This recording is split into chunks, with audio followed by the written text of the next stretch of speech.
우리가 한 해를 돌아보아 정말 제일 우리 마음에 먼저 드는 그러한 심령의 상태라고나 할까요? 그것은 역시 무조건 은혜고 또 무조건 감사가 아닌가 그렇게 생각합니다. 물가의 아이란 말이 있지만은 우리야말로 물가의 아이가 아니겠습니까? 출입을 모르는 정말로 그냥 두면 넘어지고 또 상하고 깨지고 또 실족하고 그런 하나님께서 우리를 건져 주셨습니다. 무조건 감사 또 무조건 은혜 이런 것들이 바로 하나님 편으로부터 모든 일들이 이루어져야 되기 때문에 어떻게 보면 무조건 감사하는 이러한 삶이 우리 삶의 전 영역으로 고백되어지는 것, 이것이 바로 성도의 삶의 방향이다. 또 이런 것이 바로 성화다라고 말해볼 수가 있겠습니다. 우리가 신구약 성경을 다 훑어봐도 어떤 사람도 공로로 의롭다 함을 받은 사람이 없습니다.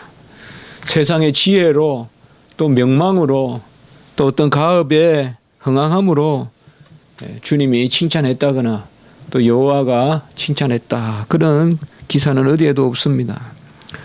얼마나 여호와가 사랑했는가, 그리고 그것을 인정하는가 또 인정하지 않는가. 하나님의 사랑이 있고 감사하는 자와 감사치 않는 자, 크게 성경은 그 맥락에서 흘러가고 있습니다. 야곱의 맥락과 예수의 맥락이죠. 야곱은 사랑하고 예수는 미워했고, 근데 이 야곱의 후손 중에 이제 또 두 갈래가 나누어지는데 다 문둥병을 고쳐주어도 와서 감사할 줄 아는 그런 문둥병자는 없다 이 말이죠. 드물다 이 말이에요. 홀로 감사할 줄 아는데, 바로 오늘 말씀은 특별히 지난주 시편 105편과 더불어서 이스라엘 백성들에게 특별히 광야에서 행하셨던 하나님의 행적에 대해서 노래하고 있는데요. 오늘 시편은 좀 더 좀 부정적인 그런 내용들을 담고 있다고 보여집니다.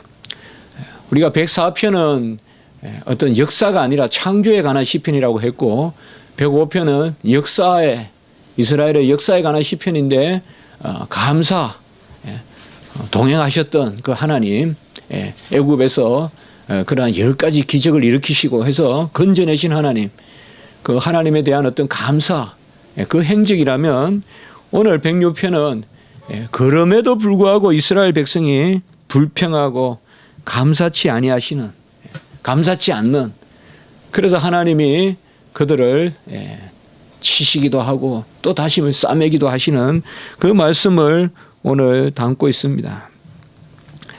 이스라엘 백성에게 하나님이 특별히 뽑아서 은혜를 베푼 이것이 바로 구약의 말씀인데요. 이스라엘 백성이 누굽니까? 제가 이 말씀을 준비하다 한번 생각해 봤어요. 저도 비행기 타고 전에 영국에 가다가 이렇게 보면 주로 이제 화란에서 그 비행기를 갈아타고 가고 이러면 유대인들을 간혹 보게 됐는데요. 저 사람들은 누굴까? 처음에는 좀 존경하는 마음이 생기는데, 근데 성경을 읽어보면 이 유대인이 존경할 대상이 아니거든요. 뭔가 모르게 우리는 유대인들에 대해서 뭐라 그럴까, 무슨 콤플렉스라 그럴까요?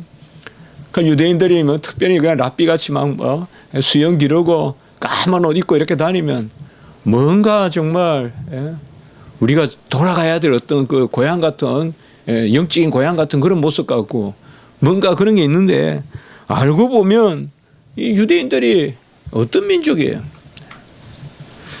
이렇게 말하면 좀 될란지 모르겠습니다만 예수님을 인정하지 않잖아요. 아직까지 구약에 그렇게 많이 메시아를 선포해도, 선지자들이 그렇게 말씀을 증거하고 예언해 나왔는데도 아직 오신 예수를 믿지 않잖아요.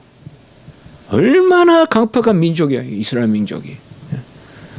성경 말씀을 그냥 맡기고 그 예언의 말씀을 이루어져도, 그렇게 생각해 보면 이 유대교는 한마디로 감사치 않고, 오늘 성경에 보면 가장 많이 나오는 말씀이 하나님의 말씀을 잊어버리고 자기들끼리 요구하고 불평하고 그런 거거든요. 중요한 키포인트는 뭔가 하면 하나님의 말을 그들이 잊어버렸다 이 말이에요. 가르침을 기다리지 않고, 특별히 13절에 보면 하나님의 가르침을 기다리지 않고 그들이 욕심을 냈다, 이런 말씀들이 나오거든요. 하나님께서 그들에게 하신 말씀 얼마나 강박하냐, 유대인들이. 그 구약 말씀을 분명히 암송하면서도 오신 예수 그리스도를 믿지 않으니 그게 지금 유대교가 아니겠습니까? 특별히 오늘 시편에서는 바로 이러한 오늘 시편은 그러한 이스라엘의 패역함을 노래하면서도 그럼에도 불구하고 다시금 이스라엘 백성을 모으시는 그 하나님의 은혜를 찬송하고 있습니다. 할렐루야, 여호와께 감사하라. 그는 선하시며 인자하심이 영원함이로다. 우리가 잘 아는 그 말씀. 역시 이 할렐루야의 찬송가 48절의 마지막도 모든 백성들아 아멘할지어다. 아까도 말씀을 드렸지만 오늘 이 시편에 계속 면면이 흐르는 것은 여호와의 말씀 혹은 여호와의 말 혹은 여호와의 가르침이라는 거예요. 그 여호와의 말씀을 뛰어넘어서 과하게 욕심을 부리고 이스라엘 백성이 그 말씀을 뛰어넘어서 불평하고, 그 여기에 보면 아멘할지어다, 할렐루야 이렇게 나와 있거든요. 그래서 특별히 여호와께 감사하라. 이 감사는 104편, 105편, 106편으로 계속 연결되는 지금 여호와께 송축하는 어떤 과거에 대한 그러한 회고적 감사뿐만 아니라 현재 지금 살아계시는 하나님을 감사하고 또 미래를 소망하면서, 결국 감사라는 것은 살아계신 하나님이고, 살아계신 하나님은 영원한 하나님이시기 때문에 과거가 아니죠. 또 미래가 아니죠. 과거, 현재, 미래가 함께 하나로 모여서 결국은 어떤 일이 아니라 하나님 자신에게 돌아가는, 그래서 모든 행하심이 그분의 어떠하심을 드러내는, 그게 바로 여호와께 감사하라 고백하는 그 감사죠. 그는 선하시며 인자하심이, 선하시다 토브, 인자하시다 헤세드, 전에도 나왔죠. 인자가 있으신데 선하시다 이 말이에요. 선하시단 말은 만물의 질서라고도 할 수 있고, 궁극적으로 모든 것들의 최상의 목표, 그걸 선이라고 할 수 있어요. 지고선. 한마디로 만든 분만 알아요. 문병호의 선은 문병호를 지으신 분만 알아요.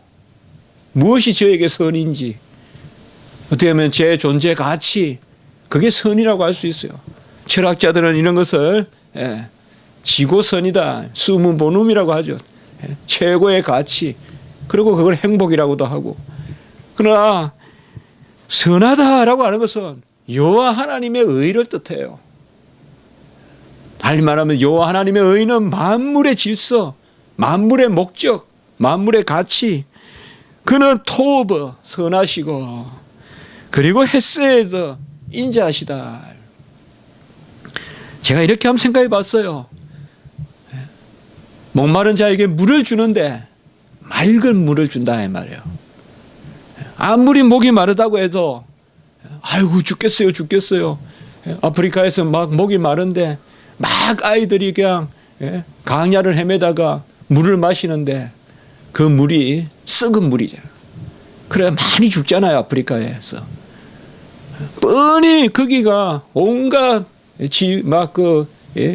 병이 있는 그 물이잖아요. 그래도 그 물을 마신다고요. 죽을 줄 알면서도. 목이 마르니까 할 수 없이. 그런 것은 사랑이라 할 수 없죠. 맑은 물을 주시는 거예요. 맑은 선한 것을 그냥 주시는 거예요. 헤세드. 토브 헤세드.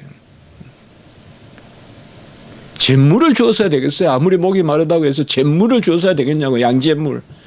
그거 먹으면 죽죠. 예. 아무리 목이 마르다고. 그런데 목마른 사람은 양잿물 주면 먹어요. 먹는다고요. 그렇게 인도하는 게 아니라 선하시고 인자하심이 바로 맑은 물을 주신다 이 말이에요. 진짜 나에게 필요한 것을 그저 주신다 이 말이에요. 선이라는 것은 말씀을 나누었듯이 토브라니 히브리어는 뭐 여러 가지를 해석할 수 있지만 제가 봤을 때 이 토브는 모든 만물을 지은 말씀이에요. 말씀. 라틴어로 하면 라티오, 원리, 질서, 말씀. 모든 만물의 목적, 그건 하나님만이 아세요. 가장 우리가 우리답게 내 목적을 이루는, 저도 저 목적을 모르는 거예요. 제가 뭘 해야지 이 땅에 온 가치를 구현할 수 있을지 하나님이 아신다고요. 제가 이 땅에 온 이유를 하나님이 아신다고요. 그것을 하나님이 이루어가는 게 선하신 거예요.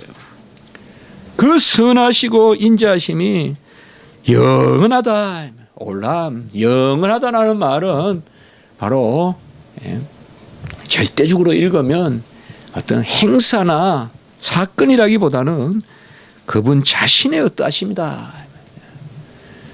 그래서 선하시고 인자하심이 영원합니다. 이러면 그는 매일매일 일용할 것을 먹여주신다는 그런 어떤 사건적으로 고백하는 것도 되지만 그분의 어떠하심, 그분이 바로 선하시고 인자하신 분이다.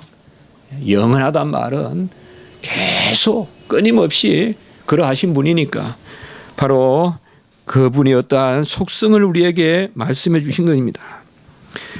여호와의 권능은 그러므로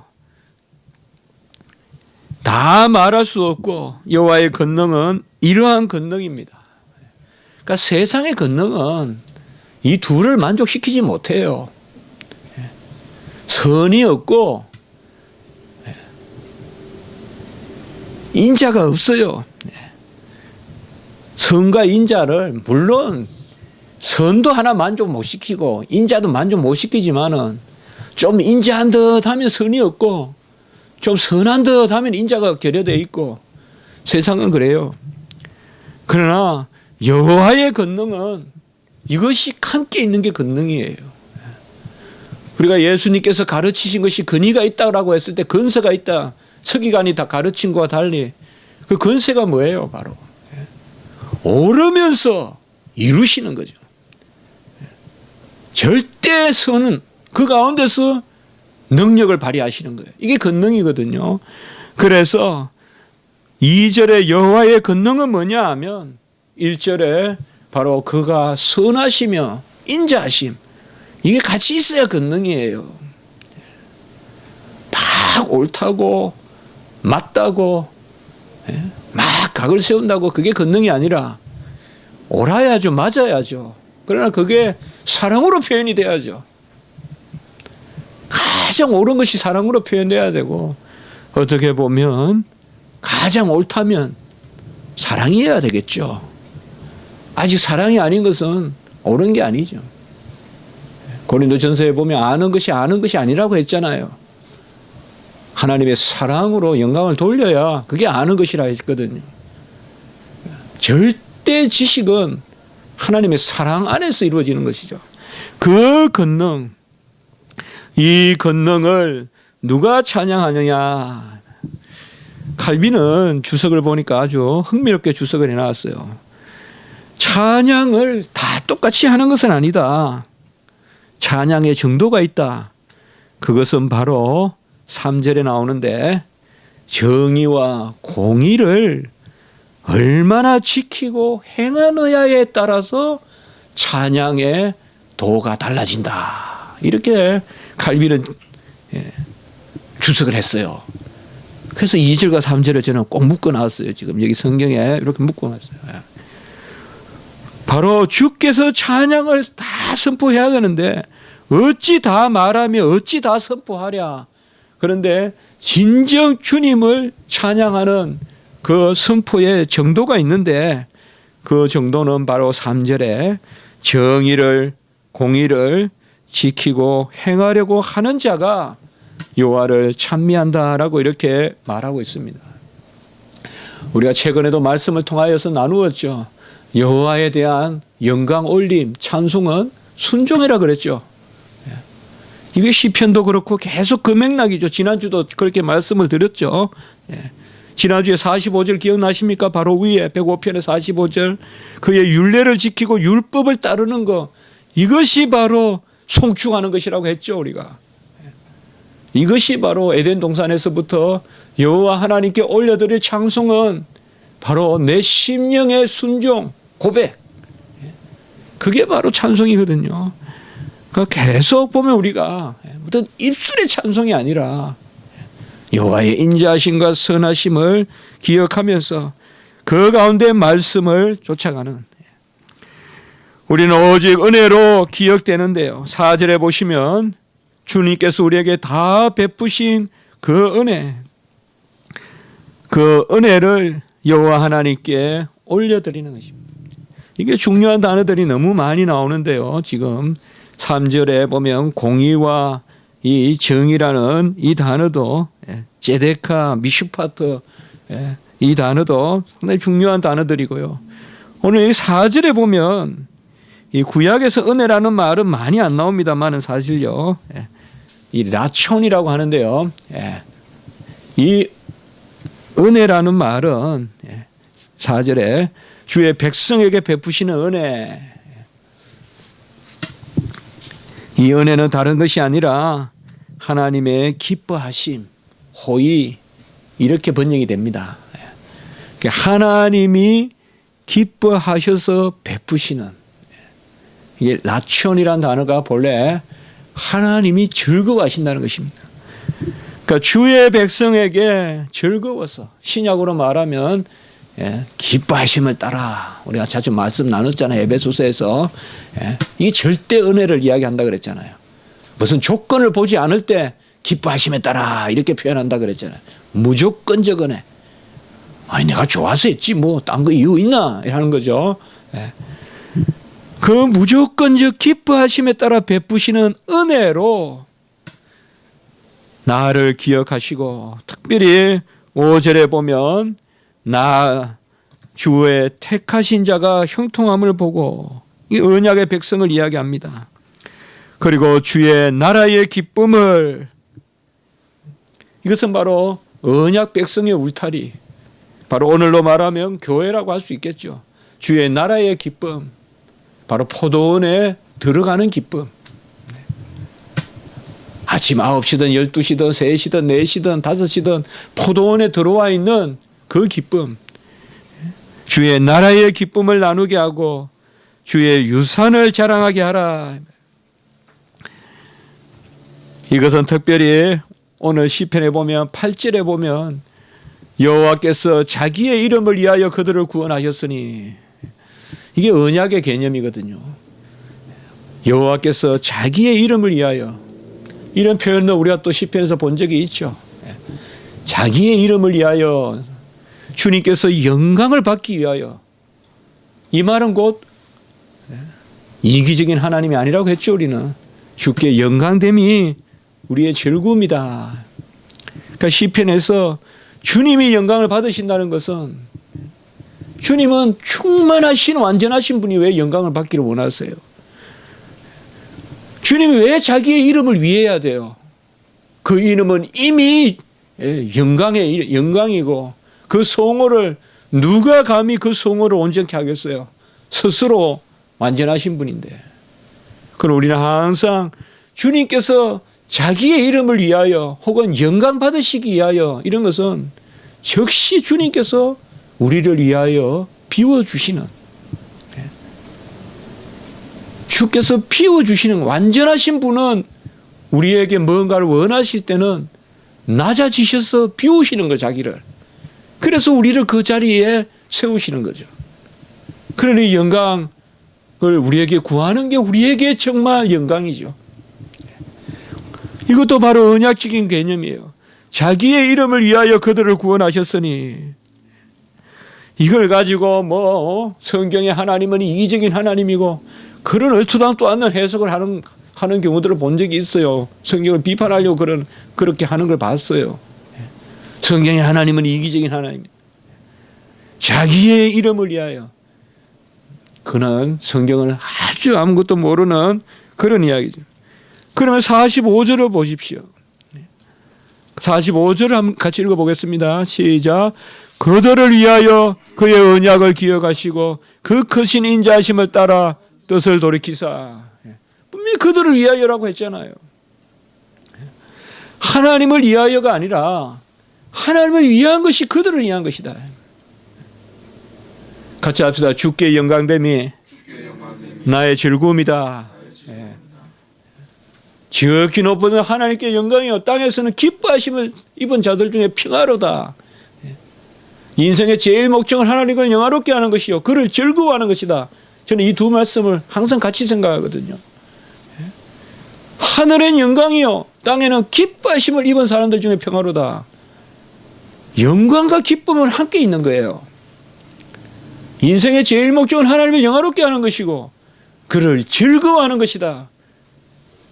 정말 이거 참 동서고금에 이만한 멋있는 그 말이 없어요.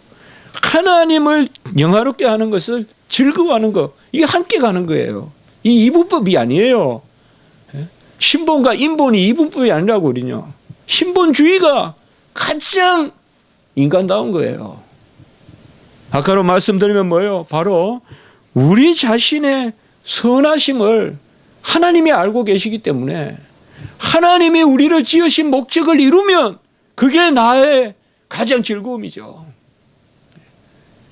하나님이 나를 사용하셔서 나를 지은 목적을 이루시는 것이 그게 나의 가장 즐거움이죠.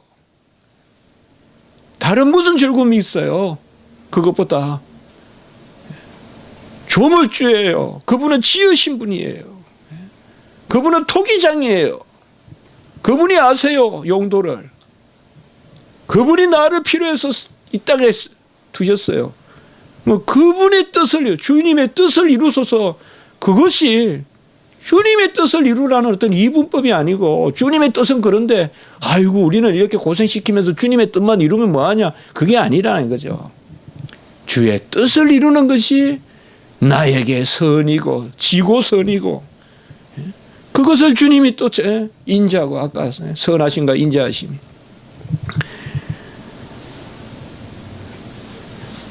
이스라엘 백성들이 왜 지금 불평하느냐 하면 이제 6절부터 이 하나님을 바로 알지 못했기 때문에 여호와가 가나안 땅에 들으라 하는 것을 마치 그냥 여호와가 무슨 이익을 보고 그 백성들은 뭐 수고를 하고 마치 그런 걸 우리가 좀 느끼지 않아요? 아니 이스라엘 백성들을 살리려고 하는 건데 그들을 위한 건데 저들이 무슨 그냥 뻐기듯이 그냥 불평이나 하고 말이죠. 하나님은 그저 베푸시려고 하는데 그렇지 않아요. 막 배고픈 애 먹이려고 하는데 하나님은 그거 몇 배 더한 거 아니겠어요 마음이. 왜 불평하냐 이 말이 불평하냐. 그러니까 하나님의 일과 하나님께 영광됨과 이제 우리가 좀 있으면 금방 말씀이 나오지만 하나님이 가나안에 들어가게 하는 것을 불평하는 거예요. 이스라엘 백성이 마치 그냥 우리가 부활해서 새하늘과 새 땅에 들어가는 것을 불평해서 되겠습니까? 왜 이 땅에서 이렇게 살아가지고 거기 가야 돼? 이 땅에서 그냥 영화 보면 되지. 그들은 이제 오늘 6절로부터 계속되는 말씀은 이스라엘 백성들이 바로 이러한 하나님의 뜻을 온전히 알지 못하고 곡해하는 것을 볼 수가 있습니다. 사악을 행하며 악을 행했다고 6절에 이야기하고 있습니다. 그러니까 범죄했다라는 말은 여호와의 법을 어겼다. 그의 뜻을 어겼다. 그리고 7절에 보시면 애굽에 있을 때 기이한 일들을 깨닫지 못하며 주의 크신 인자를 기억하지 아니하고 홍해에서 거역했다라고 이렇게 이야기하는데요. 홍해에서 뭘 거역했느냐? 우리가 잠잠하라라고 이야기했죠. 이것을 우리가 기도라고도 하지만은 달리 이렇게도 해석해 볼 수 있지 않겠습니까? 불평하지 마라 이거죠. 너희는 잠잠히 내가 행하는 일을 보라고 했잖아요. 홍해 앞에서. 잠잠하란 말은 기도하란 말을 또 되지만 이 경우에 보세요. 주의 크신 인자를 기억하지 아니하고 10가지 재앙을 피재앙부터 피재앙까지 10가지 재앙을 일으켰잖아요. 피재앙부터 해서 장자가 죽는 피로부터 피로 이르는 10가지 재앙을 기적을 일으켰잖아요. 이스라엘 백성 건져내려고 그 인자를 기억하지 않고 홍해에서 아마 성경에 정확하게 출애굽기의 기록은 정확하게 기록되지 않아도 이스라엘 백성들이 웅성웅성했겠죠. 아이고 우리 뭐 물에 수장시키려고 또 이까지 건져냈냐. 그거에 오늘 보면요. 7절에 보면 홍해에서 거역하였나이다. 잠잠하라. 이 말은 불평하지 마라. 여호와께서 행할 터니 어떻게 보면 여호와께서 지금까지 네 인생을 이까지 끌고 온 것은 이 기적을 행하시려고 끌고 왔는데 막판에 와가지고 우리 성도가 그러면 안 돼요, 여러분들. 마지막에 열매를 따야 되는데 마지막에 믿음이 없어서 회군하면 안 돼요. 돌이키면 안 돼요. 우리는 선회하면 안 돼요. 끝까지 항상 그럴 때가 있어요. 그럴 때가 있어요. 그때는 아주 그냥 팍 엎드려 가지고 죽은 듯이 있으면 돼요. 그때는 정말요. 그게 막바지에 와요. 그 잠잠하면 돼요. 그때는 공부 많이 안 해도 돼요. 열심히 안 뛰더라도 안 해도 돼요. 가만히 있으면 돼요. 근데 그때 못 기다리고 뿔을 막 낸단 말이죠.